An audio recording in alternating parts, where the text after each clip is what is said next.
नमस्कार दोस्तों, कैसे हैं आप सभी। मैं मोहित भारती आपका स्वागत करता हूं। जैसा कि आप सभी को पता है कि हमने लास्ट क्लास में जो पढ़ा था वो शिक्षा के क्षेत्र में कंप्यूटर के उपयोग पढ़ा था। आज हम उसी चीज़ को आगे कंटिन्यू करेंगे और कुछ नई चीज़ें सीखेंगे। और अगर आपको किसी तरह की परेशानी आती है समझने में, मैं अपनी हर क्लासेस में ये कहता हूँ, या आपको लगता है कि आपको कुछ चीज़ नहीं समझ में आ रही है या कंटेंट थोड़ा उतना रिलेटेड नहीं है जो आपको चाहिए, तो आप मुझे सजेशन में बता सकते हैं, कमेंट्स में आप मुझे बता सकते हैं कि मुझे क्या सुधार करना है। ठीक है। तो चलिए आज की क्लास चालू करते हैं बिना टाइम वेस्ट करें। जी, तो ये है आज का पहला क्वेश्चन। अच्छा, मैं ये जो अभी तक आपको पढ़ा रहा हूँ आईसीटी, ये क्वेश्चन वाइज ज़्यादा पढ़ा रहा हूँ। तो क्वेश्चन वाइज क्या होता है, आपको थोड़ा आसान रहता है समझने में कि आपको बाद में एट लास्ट एग्ज़ाम देना है, आपको क्वेश्चन के आंसर देने हैं, तो आपके दिमाग में कहीं ना कहीं घंटी बजती रहेगी ये चीज़, ये क्वेश्चन देख देख के कि इंटरनेट क्या है, या हमने पीछे जो भी क्वेश्चन पढ़े हैं तो वो क्वेश्चन आपको कहीं ना कहीं ध्यान में रहेंगे, तो उसके आंसर ऑटोमेटिकली थोड़ा बहुत आपको मोटा मोटा याद आ जाएगा। आप उसी के बेस पे अपना पेपर कर सकते हैं। ठीक है। और आपको ज़्यादा ऐसा भी नहीं लगेगा कि हम बहुत सारी चीज़ें पढ़ रहे हैं। अब क्वेश्चन वाइज क्वेश्चन अगर हम पढ़ रहे हैं तो लगेगा कि हाँ जी छोटा छोटा चीज़ पढ़ रहे हैं, लेकिन एक क्वेश्चन में एक मोटा मोटा कंसेप्ट पूरा ख़त्म हो जाता है। ठीक है सर, चलिए इसको देखते हैं क्या है। इंटरनेट क्या है। इंटरनेट आप सभी को पता है कि क्या चीज़ होती है, हम सभी काम करते हैं इसी के थ्रू। आप ये मेरा लेक्चर भी देखने वाले हैं, तो इसकी एक बारे में पढ़ लेते क्या लिखा है। यह एक कंप्यूटरीकृत नेटवर्किंग सेवा है जिसके द्वारा सूचना की प्राप्ति होती है। सीधी बात है, कंप्यूटरीकृत बोले तो कंप्यूटर के द्वारा एक नेटवर्किंग सेवा है जिसके द्वारा सूचना प्राप्त होती है। नेटवर्किंग क्या होता है, नेटवर्क में फैला हुआ है। ठीक है, एक कंप्यूटर दूसरे कंप्यूटर से जुड़ा है इंटरनेट के माध्यम से, है ना। और कि ये क्या काम करता है इंटरनेट, एक जगह से सूचना दूसरी जगह पहुंचाता है। अब जैसे कि आप ये लेक्चर देखेंगे, मैंने इसमें ये लेक्चर बनाया है, ये तरह की सूचना आपको दी है। जो भी इस सूचना का लाभ उठा सकता है ना, कोई भी सूचना का लाभ उठा सकता है। तो ये किसके द्वारा पॉसिबल हो पा रहा है, ये हो पा रहा है इंटरनेट के द्वारा पॉसिबल। अब इसमें नीचे भी लिखा हुआ, इंटरनेट एक माध्यम है जिसके द्वारा तीव्र गति से सूचना प्राप्त होती है। सेम ही चीज़ है, आप दोनों में से कोई भी चीज़ लिख सकते हैं आप। अच्छा, मैं एक और चीज़ बता दूं, आपका 2 नंबर का एग्ज़ाम, सबसे बड़ा क्वेश्चन आपका 2 नंबर का होगा, तो ज़रूरी नहीं है कि आप बहुत ज़्यादा लिखें। आपको कंटेंट स्पेसिफिक चीज़ लिखनी है, बोले तो कि जितना ज़रूरत है और जितना पॉइंट टू पॉइंट चीज़ें हैं वो लिखनी है। बहुत ज़्यादा भी मत लिखना और बहुत कम भी मत लिखना। ठीक है। हाँ जी, तो आगे चलते हैं। इंटरनेट चलाने के लिए 2 चीज़ों की आवश्यकता होती है। पहला सर्वर और दूसरा ग्राहक। ग्राहक आप सभी को पता लग ही गया होगा, ग्राहक कौन, जिनको प्रोवाइड कराया जाएगा, जिनको सुविधा दी जाएगी। ठीक है। सर्वर क्या होते हैं, सर्वर ये साधन प्रदान करते हैं जिससे इंटरनेट हम तक सूचना पहुंचाता है। ये साधन प्रोवाइड करते हैं, है ना, किस किस तरह से इंटरनेट लोगों तक पहुंचेगा। ठीक है, तरह तरह के नेटवर्क, तरह तरह की कनेक्ट करने की चीज़ें। ठीक है, तो ये आपका हो गया। अच्छा, मैं इसे बहुत ज़्यादा डीप में नहीं समझा रहा हूँ। अगर आपको लगता है कि आपको डीप में समझना है तो मुझे कमेंट कर दीजिएगा नीचे, ताकि पता लग जाए कि हाँ किसी भी बच्चे को नहीं समझ में आया। मैं इसे डिटेल में समझा दूँगा, क्योंकि मेरे हिसाब से इसमें और कुछ समझने लायक है नहीं। इंटरनेट का बस इसमें इतिहास है। इंटरनेट का जो शुरुआत हुई है 1960 से हो गई थी। ठीक है, अमेरिका शिक्षा विभाग, सॉरी अमेरिका शिक्षा नहीं है, ये मैंने गलत लिख दिया है। अमेरिका एक ठीक है, सेना द्वारा, अमेरिका की सेना द्वारा, अमेरिका की सेना द्वारा इस्तेमाल हुआ था। आर्मी बेसिकली कहेंगे, के द्वारा इंटरनेट यूज़ किया गया था। अब ठीक है, और इसके बाद WWW आया था, वर्ल्ड वाइड वेब जिसे कहते हैं, 1969 में आया था। तो बस आपको इसमें इतना ही याद रखना है। अब चलिए आगे चलते हैं। इसके बाद आ गया इंटरनेट सेवा की प्रमुख विशेषताएं। अब आपको इंटरनेट पता लग चुका है। इंटरनेट क्या है? एक माध्यम है जिसके द्वारा हम सूचना एक जगह से दूसरी जगह पहुंचाते हैं। अब उसकी विशेषता भी जान लेंगे। अब विशेषता क्या हो गई? पहली बात तो बड़ी आसानी से कोई भी चीज़ पहुंच जा रही है कहीं पे भी, है ना। पहला इसमें लिखा हो जैसे कि सूचना का आदान प्रदान, वो भी बहुत तेज़ी से, है ना, सूचना आदान प्रदान हो पा रहा है। दूसरा इसमें जो पॉइंट लिखा हुआ है, पहला पॉइंट हो गया। दूसरा क्या लिखा हुआ? बहु नेटवर्कों का समूह है, जैसे स्थानीय नेटवर्क, शैक्षिक नेटवर्क, वैश्विक नेटवर्क आदि। मतलब स्थानीय नेटवर्क बोले तो लोकल एरिया नेटवर्क, है ना। जितने भी आसपास में इंफॉर्मेशन होती है लोकल एरिया की, वो इसके द्वारा मिलती है। बहुत नेटवर्क होते हैं जो एक दूसरे को क्या करते हैं, सूचना प्रोवाइड कराते हैं आसपास की, ठीक है। शिक्षा का नेटवर्क है, शिक्षा की आपको इन्फॉर्मेशन मिलती है। वैश्विक नेटवर्क है कि विश्व की आपको सूचनाएं प्रदान होती हैं इस नेटवर्क के द्वारा, ठीक है।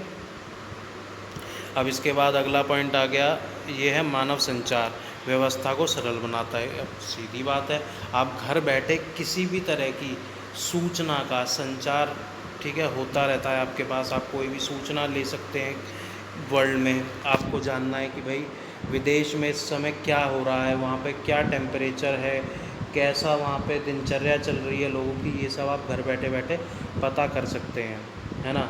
आपको किसी से कम्युनिकेट करना है, किसी से संचार करना है, संप्रेषण करना है, तो आप आसानी से कर सकते हैं। इसका सबसे बड़ा एग्जांपल आप सभी को पता होगा, फेसबुक क्या है? एक सोशल नेटवर्किंग साइट है ना, जिसके थ्रू सोशली क्या है, सामाजिक नेटवर्किंग साइट है, वेबसाइट, जिसके थ्रू आप अपने घर पे बैठे बैठे दूर दराज के, अपने देश के हों चाहे विदेश के हों, किसी से भी दोस्ती कर सकते हैं, उनके कल्चर को जान सकते हैं, ठीक है। उनकी क्या कहते हैं, कल्चर को हिंदी में क्या कहते हैं, सभ्यता, हाँ, उनकी सभ्यताओं को जान सकते हैं, उनके बारे में नॉलेज ले सकते हैं, वो हमारे बारे में क्या सोचते हैं, हम उनके बारे में क्या सोचते हैं, इन चीज़, मतलब बहुत तरह की आप इन्फॉर्मेशन ले सकते हैं। अब चौथा इसमें आखिरी पॉइंट है, बड़ी मात्रा में आंकड़ों की खोज कर सकते हैं। अब जैसा कि आपको पता होगा, पुराने टाइम पे जब कंप्यूटर नहीं हुआ करते थे या इंटरनेट नहीं था, तो क्या होता था, आपको कोई भी आंकड़ा चाहिए, ठीक है, या फिर कोई, जब मान के चलो ये होती है हमारी जनसंख्या, जनगणना होती है ना। जनगणना पहले क्या होता था, हाथ से लिखी जाती थी कि हाँ जी, हर एक जो रिकॉर्ड बनेगा वो हाथ से बनेगा। तो पॉसिबल नहीं था कि अगर हमें एक बार में पूरे देश का डाटा चाहिए तो उसे बनाने में बहुत टाइम लग जाता था, और बनाने के बाद उसे एक सार में करना, वो भी बहुत मुश्किल काम हो जाता था। पर आज ऐसा नहीं है। आज आपको पता करना है कि हमारे देश में किस शहर में, उस शहर के किस इलाके में कितनी जनसंख्या, आप बड़े आराम से उसके आंकड़े पता कर सकते हैं। क्यों? क्योंकि हर राज्य अपने हिसाब से, जैसे मान के चलो एक बड़ी चीज़ देश हो गई, है ना, बड़ी चीज़ देश हो गई, देश को छोटे छोटे टुकड़ों में राज्य में बटे हुए हैं।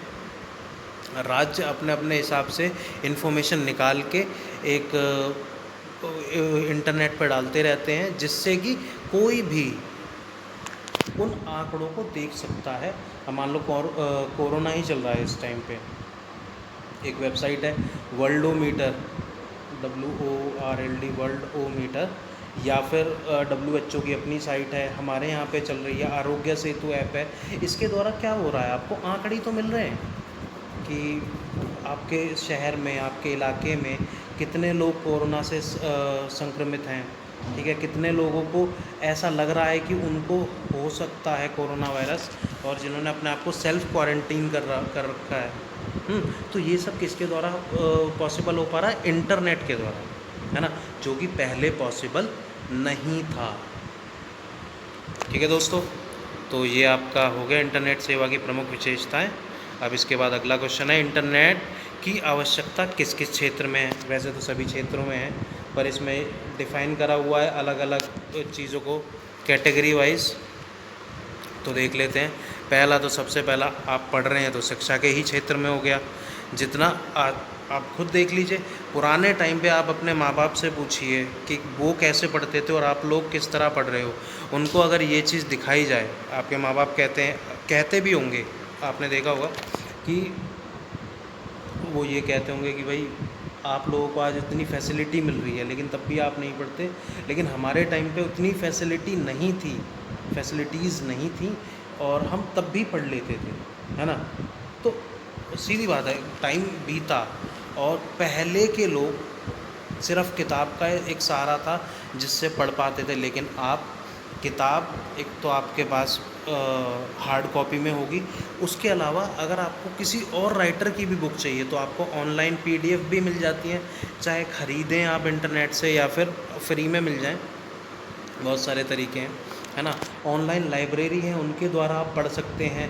ये यूट्यूब लेक्चर जो मैं बना रहा हूँ, ठीक है, इसके द्वारा पढ़ सकते हैं। और कितने ही न जाने तरीके हैं जिससे आप पढ़ सकते हैं। तो इंटरनेट का प्रयोग शिक्षा क्षेत्र में इस तरह है। फिर व्यावसायिक जगत में, व्यवसायिक क्या, आप अपना बिज़नेस जो है वो कमर्शियल कर सकते हैं इंटरनेट पे जाके, है ना। इंटरनेट पे जाके आप अपने ग्राहक बढ़ा सकते हैं। पहले क्या था, लोग अग्रवाल स्वीट को बस इलाके के नाम से जानते थे। इलाके में, इस इलाके में कौन सी चीज़ फेमस है, बस वो उस इलाके के लोग ही जान पाते थे। लेकिन आज एक इलाके में क्या चीज़ फेमस है ये वर्ल्ड में कोई भी जान सकता है। क्यों? क्योंकि वो आदमी अपनी जो भी चीज़ है, मान लो मेरा एक ट्यूशन है ना, तो जैसे कि मेरा चैनल का नाम है SM ट्यूशन पॉइंट, तो इसकी मैंने इंटरनेट पे गूगल पे डाल दिया इसके बारे में। और कोई भी अगर जिसे क्लासेस चाहिए होंगी या कुछ भी चीज़ चाहिए होगी, वो आराम से ढूंढ सकता है कि इस इलाके में, मान लो गाज़ियाबाद में अच्छा ट्यूशन कौन कौन से हैं, उसमें मेरा भी एक नाम आएगा, तो मेरे को अप्रोच कर सकता है ना, जो कि पहले पॉसिबल नहीं था। चलिए ठीक है। अब इसके बाद तीसरा पॉइंट आ गया घरों में तो ज़रूरत है ही। घरों में कैसे ज़रूरत है भैया, आपको बात करनी होती है ना, आप सभी को करनी होती है।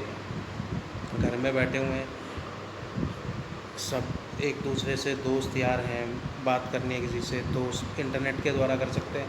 व्हाट्सएप है ना, इसका सबसे बड़ा एग्जांपल। कोई भी नोटिफिकेशन या फिर एक दूसरे से कुछ भी चैट करनी है, व्हाट्सएप के द्वारा हो सकती है ना। ये सब चीज़ें घरों में इंटरनेट की बहुत ज़रूरत है। आपकी मम्मियाँ, आप, ठीक है, वो लोग, घर वाले धीरे धीरे यूट्यूब पे आ रहे हैं, नई नई रेसिपी देख रहे हैं, कुछ ना कुछ बना रहे हैं, तो ये सब किसके द्वारा पॉसिबल हो पाए? इंटरनेट के द्वारा। या फिर किसी को अपनी कोई चीज़ डालनी है, अपनी कोई परिवार की बहुत अच्छी विशेषता है उसे बतानी है लोगों को, तो इंटरनेट के द्वारा बता सकता है। इसके बाद चौथा है संचार प्रौद्योगिकी के क्षेत्र में, सीधी बात ICT जो कि आप पढ़ रहे हैं, इसके क्षेत्र में बहुत ज़्यादा इंटरनेट की ज़रूरत है। ICT बिना इंटरनेट के पॉसिबल नहीं हो सकता है, क्योंकि कोई भी सूचना है, कोई भी संचार आपको करना है, ICT के द्वारा वो इंटरनेट ही पॉसिबल करवा पाएगा। फिर उसके बाद है इंफॉर्मेशन रिकवरी, जिसे सूचना संप्राप्ति, ये माँ है, सूचना संप्राप्ति, इसके लिए भी इंटरनेट की आवश्यकता, यहाँ पे भी इंटरनेट की आवश्यकता होती है। यहाँ पे आप कोई भी डाटा अपना रिकवर कर सकते हैं, प्राप्त कर सकते हैं, है ना, जो कि पहले पॉसिबल नहीं था। आपको अपने आधार के बारे में जानना है, आपको अपना गाड़ी नंबर से जानना है कि गाड़ी किस के नाम पर रजिस्टर हो रखी है, ये जान सकते हैं। आप ऑनलाइन रजिस्ट्री कर सकते हैं, बहुत तरह की इन्फॉर्मेशन आप निकाल सकते हैं इंटरनेट के द्वारा, ठीक है। तो ये आपके क्षेत्र हो गए ख़त्म। अगला आपका आ गया इंटरनेट की प्रमुख सेवाएं कौन कौन सी हैं, ये कुछ मैंने लिखी हैं। अगर इसमें कुछ छूट गई हो, अच्छा एक चीज़ ध्यान रखिए, अगर आपको ऐसा लगता है कि मैं कुछ चीज़ छोड़ दी है या किसी वजह से मैं नहीं पढ़ा पाया हूँ, तो आप मुझे एक बार बता दीजिए, ताकि मैं आगे की वीडियोज़ में वो चीज़ इंक्लूड कर सकूँ, जो कि आपके लिए भी फ़ायदेमंद हो और मुझे भी कुछ नया सीखने को मिल जाए। ठीक है सर। तो इसके बाद आ गया आपका इंटरनेट की प्रमुख सेवाएं। पहली तो ईमेल है। ईमेल मोस्टली हर बच्चे को पता होगी।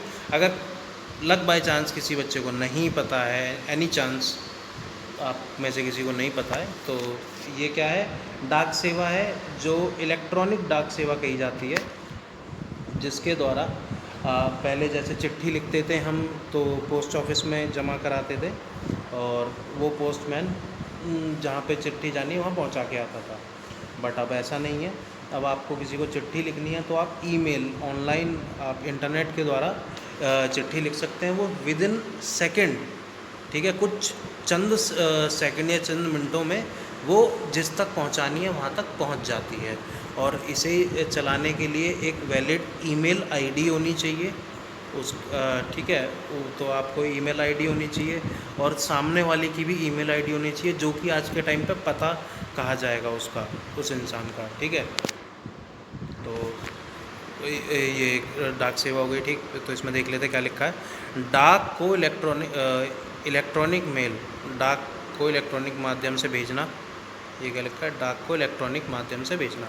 इस प्रणाली से उपग्रह के द्वारा संदेश एक स्थान से दूसरे स्थान संप्रेषित होते हैं। मतलब जितने भी हमारे उपग्रह हैं, ठीक है, सैटेलाइट्स जो लगी हुई हैं, उसके द्वारा इंटरनेट चलता उस सैटेलाइट के थ्रू है। तो जो भी इन्फॉर्मेशन होती है सैटेलाइट पे टकराती है, वो सैटेलाइट जहाँ पहुँचानी, आपने जो भी एड्रेस उस पर लिखा है वहाँ तक वो इन्फॉर्मेशन पहुँचा जाती है, ठीक है। अब इसके बाद दूसरा कौन सा हो गया, FTP, फाइल ट्रांसफ़र प्रोटोकॉल या फिर फाइल का स्थानांतरण। ये क्या है, FTP की सहायता से इलेक्ट्रॉनिक फाइल, FTP की सहायता से इलेक्ट्रॉनिक फाइल को एक कंप्यूटर से दूसरे कंप्यूटर में आसानी से भेजा जा सकता है। मतलब कोई भी फाइल है आपको किसी को भेजनी है, ठीक है, मान लो व्हाट्सएप पे आप कोई चीज़ शेयर कर रहे हैं, ठीक है ना, या ईमेल पे आप कोई चीज़ शेयर कर रहे हैं, किसी की फ़ोटो है, कोई वीडियो है, कोई ऑडियो है, तो वो सब पॉसिबल किसके द्वारा हो पाता है, FTP के द्वारा। ये फाइल ट्रांसफ़र प्रोटोकॉल होता है, ठीक है जी साहब। इसके बाद आ गए इंटरनेट रिले चैट। पहली बात तो चैट से आप सबको बड़े आराम से समझ में आता होगा, जो कि आप लोग बड़े अच्छे से जानते हैं क्या चीज़ होती है ना। सीधी बात है, आप सबको पता है, व्हाट्सएप चैट है ना, टेक्स्ट मैसेज, ये सब चैट ही तो है, फेसबुक चैट, मैसेंजर पे चैट। तो ये इंटरनेट रिले चैट क्या होती है, ये काफ़ी पहले यूज़ हुई थी। इसका मैं ईयर लिखना भूल गया, सॉरी, मेरे को याद नहीं है। तो अगर एक बार कोई वीडियो देखते हुए अगर किसी को लगे तो कमेंट में बता दीजिएगा, ताकि और लोगों को समझ में आ जाए, और लोगों को याद भी रहे। तो इंटरनेट रिले चैट क्या है, ये एक सिस्टम डेवलप किया गया था जार्को ओकारिनेन, फिनलैंड के थे ये। इसमें क्या था, एक टाइम पे आप बहुत सारे लोगों से चैट कर सकते हैं। ये बहुत 1980 मतलब 90s 80s की बात है, तब ये चालू किया गया था। तो इसको चलाने के लिए क्या होता था, आपको एक रिले चैट का एक क्लाइंट सर्वर होता था, या बोले तो एक एप्लीकेशन मान लो रिले की, है ना, वो आपको अपने कंप्यूटर में डालनी होती थी, जो कि इंटरनेट से कनेक्ट करता था और जिसके माध्यम से आप बहुत सारे लोगों से बात कर पाते थे। इसका मैं अगर एक तरह से एग्जांपल दूँ, फेसबुक मैसेंजर आप मान के चलिए, फेसबुक मैसेंजर पे आज आप कितने लोगों से बात कर सकते हैं। तो ये एक तरह का उस टाइम का मैसेंजर था, जिस पे आप एक आदमी बहुत सारे लोगों से बात कर सकता है। अब आप लोगों के लिए तो ये चीज़ नॉर्मल है, बट जो पुराने टाइम के लोग हैं उनके लिए तो नॉर्मल नहीं था ना। उनका क्या था भाई, उनके लिए एक चैट प्रोसेस तो बहुत एक नई चीज़ थी। तो ये वो था, ठीक है, आज भी यूज़ होता है। अब इसके बाद आ गया टेलनेट। टेलनेट क्या है, टेलनेट एक प्रक्रिया है, एक माध्यम है। इस मतलब इसके द्वारा मैं अपने कंप्यूटर पे आपकी स्क्रीन ला सकता हूँ या आपके कंप्यूटर को एक्सेस कर सकता हूँ।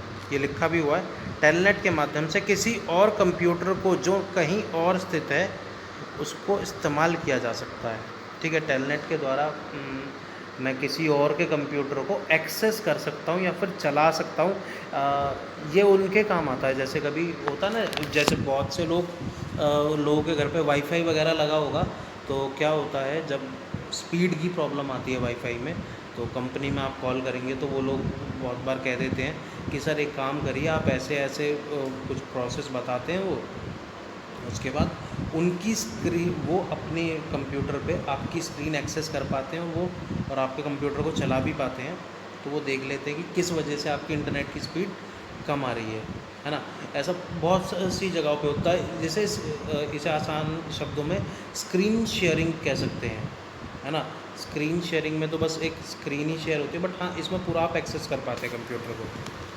ठीक है साहब। अब अगला आ गया वर्ल्ड वाइड वेब। ये क्या है? इसके द्वारा इंटरनेट पर सूचना का एक्सचेंज होता है। किसी भी वेबसाइट के लिए सबसे पहले आपको ये 3 W बनाने पड़ते हैं, वर्ल्ड वाइड वेब। ठीक है।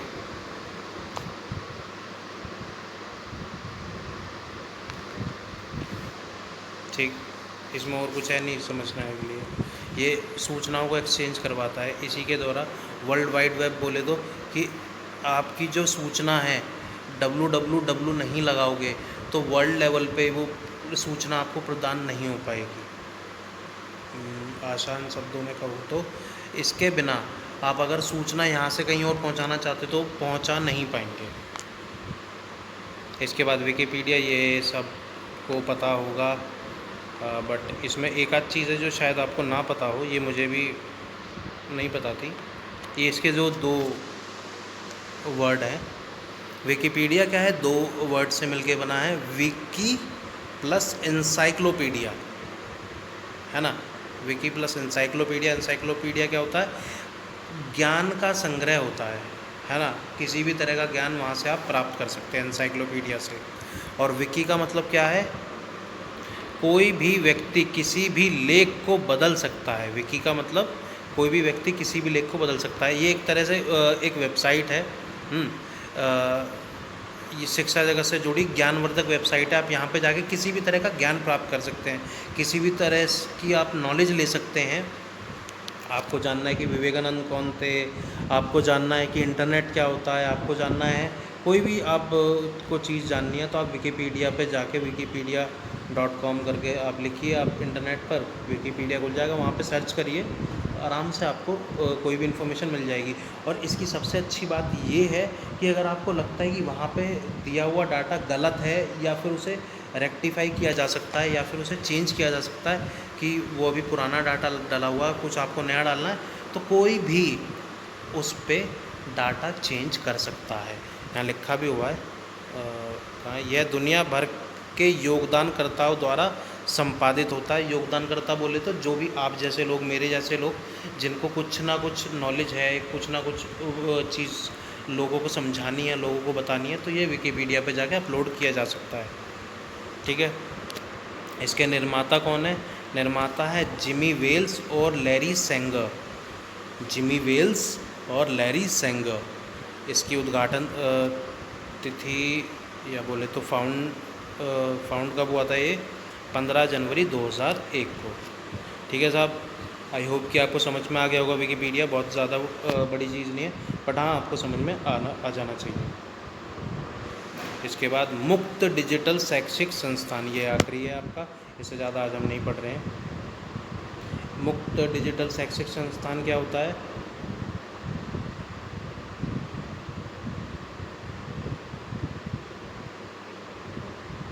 ये इंग्लिश में अगर मैं इसे कहूँ तो ये होता है ऑनलाइन डिजिटल लिखा ही हुआ है। ठीक है। शैक्षिक क्या हो गया? Educational resources. ठीक है ना। इंस्टीट्यूशन क्या, ठीक है, या फिर रिसोर्सेज भी होता है। तो क्या होता है ये? जो कि आपको ऑनलाइन डिजिटल पढ़ने के लिए या पढ़ाई के लिए जो भी चीज़ें मिलती हैं, उसे कहते हैं ऑनलाइन डिजिटल शैक्षिक संस्थान या फिर मुक्त डिजिटल शैक्षिक संस्थान, ये कौन कौन से होते हैं? इलेक्ट्रॉनिक बुक्स, ई बुक्स जो कि मैंने लिखा हुआ है यहाँ पे, ई बुक्स पहला। दूसरा वेब पोर्टल। ई बुक्स क्या होती है? ये वो पुस्तकें होती है जो आपको इंटरनेट पर प्राप्त होती हैं। जैसे कि आपने कोई भी अगर किताब है, आप डीएलएड पढ़ रहे हैं, है ना, डीएलएड में आपको बहुत सारी यूपी डीएलएड में ठाकुर पब्लिकेशन की है ना, आर लाल है, और भी बहुत से पब्लिकेशन है, राधा का है। तो इनमें क्या है कि इनके या तो आप मार्केट से भी खरीद सकते हैं इनको, और बहुत से ऐसे राइटर हैं जो अपनी किताबें इंटरनेट पर प्रोवाइड कराते हैं। आप इंटरनेट से भी खरीद सकते हैं या फिर इंटरनेट के द्वारा फ्री में डाउनलोड कर सकते हैं और उसे पढ़ सकते हैं। या फिर ऑनलाइन लाइब्रेरी होती हैं, है ना, उस पे जाके आप बहुत सी किताबें पढ़ सकते हैं। पुराने ज़माने में क्या था, जब तक इंटरनेट नहीं था तब तक लोगों को लाइब्रेरी जाना है, वहाँ से किताब इशू करवानी है, फिर वो पढ़ेंगे। कुछ टाइम पीरियड होता है कि आप इतने टाइम तक ही किताब पढ़ सकते हो, उसके बाद आपको वापस करनी होगी या फिर आपको रिन्यू करवाना होगा। बट यहाँ पे ऐसा कुछ नहीं है, आप लोग अपनी किताबें डाउनलोड कर सकते हैं और उसे कभी भी पढ़ सकते हैं, है ना। और ऑनलाइन लाइब्रेरी जो होती है वो ऑनलाइन ही रिन्यू भी हो जाता है, तो काफ़ी अच्छा फैसिलिटी आप लोगों के लिए आज के टाइम पे है। और दूसरा क्या हो गया? Web portal. वेब पोर्टल पहले तो मैं आपको इसका वही लिख देता हूँ एग्ज़ाम्पल, गूगल। ठीक है, गूगल क्या है? एक वेब पोर्टल भी है, एक वेबसाइट भी है। वेब पोर्टल क्या होता है? ये एक प्रकार का संवर्गी पेज है, मतलब जहाँ पे बहुत सारी चीज़ें होती हैं जिन्हें विभिन्न कार्यों के लिए प्रयोग करते हैं, है ना। यहाँ पे क्या होता है, गूगल अगर आप खोलोगे तो गूगल पे क्या होता है, बहुत सारी छोटे छोटे लिंक होते हैं कि क्रिकेट के बारे में लिखा होता है, इमेज लिखी होती है ना, ईमेल लिखा होता है, ये और ऐसी बहुत सारी चीज़ें लिखी होती है, न्यूज़ लिखी होती है। तो उनमें से अगर किसी भी चीज़ पे आप क्लिक करेंगे तो दूसरे पेज पे पहुंच जाएंगे, है ना। तो इन शॉर्ट हम ये कह सकते हैं कि वेब पोर्टल एक ऐसा पेज होता है जहाँ पे आपको बहुत सारी इन्फॉर्मेशन एक जगह मिलती हैं, और आपको किसी भी इन्फॉर्मेशन के बारे में जानना है, ज़्यादा जानना है, तो उस इन्फॉर्मेशन पे क्लिक कीजिए और आप सीधा उस पेज पे चले जाएंगे जहाँ वो इन्फॉर्मेशन है ना। किसी भी जो जैसे कि नीचे भी लिखा हुआ है, किसी भी वेब पोर्टल पर जाकर उससे जुड़ी विभिन्न पेजों के बारे में जानकारी ले सकते हैं। ठीक है साहब, ये तो था आपका मोटा मोटा आज की क्लास। तो thank you guys, I hope कि आपको समझ में आ रहा होगा, और अगर आपको लग रहा हो कि उतना इफ़ेक्टिव नहीं जा रहा है पढ़ाई या टीचिंग, तो आप मुझे ज़रूर प्लीज़ बताइए कि क्या मैं चीज़ें ठीक कर सकता हूँ या कौन सी चीज़ों में सुधार कर सकता हूँ, कौन सी चीज़ें मेरी सही हैं जिन्हें मैं आगे और अच्छा बनाऊँ। ठीक है, तो ये आप ही लोगों की वजह से पॉसिबल हो पाएगा कि मैं अच्छा बनूँ, क्योंकि टीचर को अपनी तरफ से मैं जो भी देना चाहता हूँ वो बेस्ट दे रहा हूँ, बट आप लोगों को कितना समझ में आ पा रहा है, मेन बात वो है ना। तो आप लोग कहोगे, कमेंट आएंगे, आप लोग मुझे बताएंगे किसी भी माध्यम से, नंबर मेरा रहता है ना, इसी नीचे डिस्क्रिप्शन में, तो उसके द्वारा आप मुझे बताइए कि भाई क्या क्या आपको अच्छा लगा, क्या बुरा लगा, तो मैं उन चीज़ों पे वर्कआउट करूँगा।